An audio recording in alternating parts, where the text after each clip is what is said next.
সাম্প্রতিক সামাজিক মাধ্যমে সান্ডা এবং সান্ডার বিরিয়ানি নিয়ে অনেক আলোচনা হচ্ছে। সৌদি আরবের বাংলাদেশি প্রবাসীদের ব্লগ ভিডিওতে মরুভূমি থেকে ধরে আনা সান্ডা এবং সান্ডার বিরিয়ানি ভাইরাল হয়। আসলে সান্ডা কি, সান্ডা খায় কেন, এই বিষয় নিয়ে আলোচনা করব আজকের এই বিশ্ব রহস্যের পর্বে। সান্ডা হলো আগামিঠি পরিবারের টিকটিকিদের একটি গণ। এদের আদি নিবাস আফ্রিকা এবং মধ্যপ্রাচ্যের হয়ে থাকে।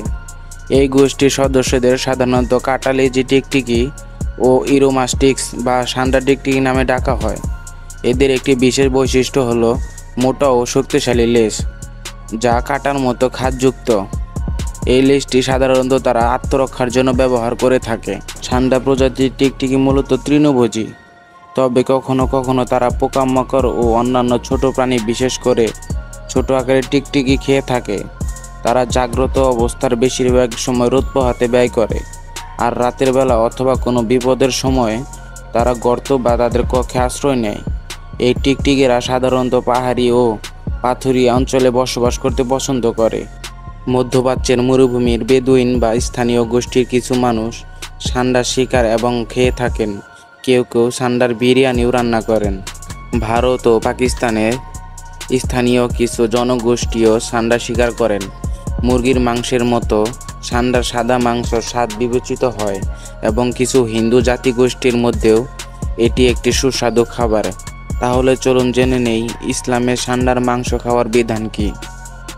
নবী করিম সাল্লাল্লাহু আলাইহি সাল্লামের সামনে একবার তার সাহাবীরা সান্ডা পরিবেশন করেন, তখন তিনি সেটি খাননি।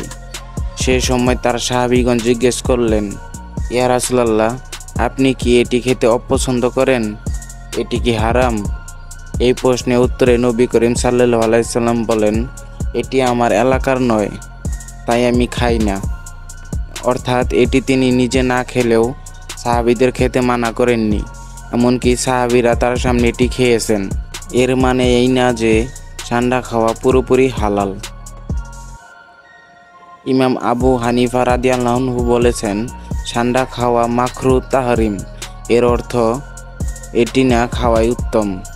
এর মানে সান্ডা পুরোপুরি হালালও করা হয়নি, এটিকে মাকরু বলা হয়। সান্ডা নিয়ে জনপ্রিয় একটি বিশ্বাস হলো এর তেল, যাকে বলা হয় সান্ডা তেল। অনেক আয়ুর্বেদিক ও হেকিমি চিকিৎসায় এটির ব্যবহারের কথা বলা হয়, বিশেষ করে যৌন শক্তি বৃদ্ধির জন্য।